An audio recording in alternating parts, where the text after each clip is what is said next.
Hi, it's Tessalina, and I'm here to walk you through my costume. Here I am in my chemise, my purchased corset, and my purchased clock stockings.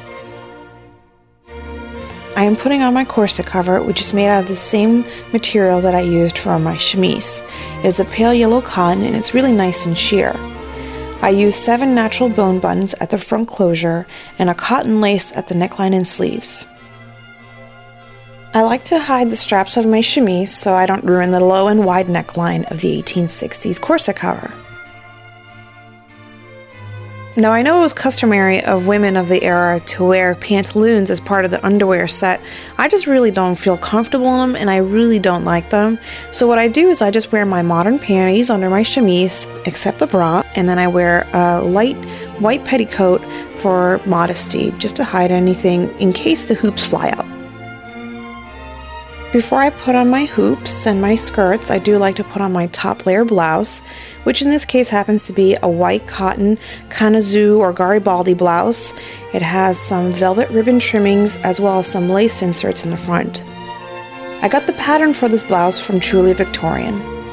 I used plastic buttons because I did not have any more natural bone buttons left.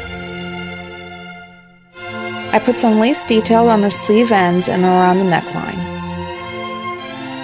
After I put on my blouse, I put on my hoops, and I decided to make mine out of black just because I wanted something different. I used cotton broadcloth for the bag and some tapes for the boning. I also decided to use a leather belt for the waistband because I think it's a little more sturdy and it keeps everything in place a bit better.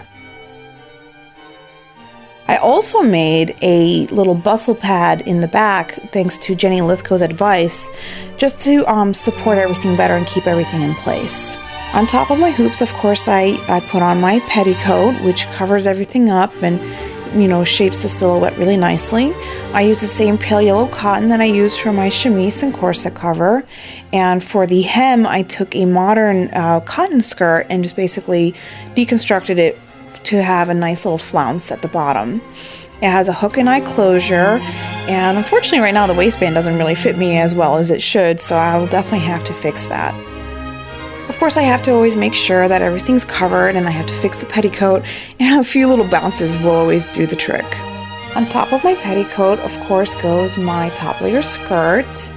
It is a blue silk taffeta, and I have some lace and fringe trimming it in the front. My skirt unfortunately is not faced or aligned in any sort of way. I know it should be, but I just did not get a chance to do it. I know I will in the future, as well as put on some rosettes, which were in the original costume. The waistband doesn't fit me correctly either, but for now it will do. And of course I have to fix the skirt. And last, in terms of clothing, goes on the Swiss waist. Mine is made out of the black velvet, and it has a hook and eye closure and a nice little rosette in the back just to cover everything up. Not part of the original costume, I'm sure, because Elizabeth had very long hair, is my hairpiece. I just really liked her hairdo and I thought it would complete the outfit, so I made one. And here it is.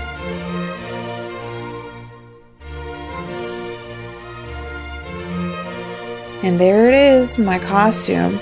Missing a few pieces here and there, but I can still wear it. It looks pretty good. And of course, I love the way the skirt and the whole costume moves.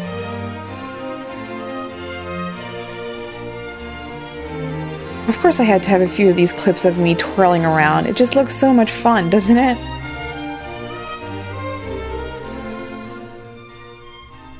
Oh, and of course, I have to look regal. I am, after all, portraying Empress Sissy. I think I could be a member of the royal family, don't you think? I think I could pass off as Empress Sissy pretty well.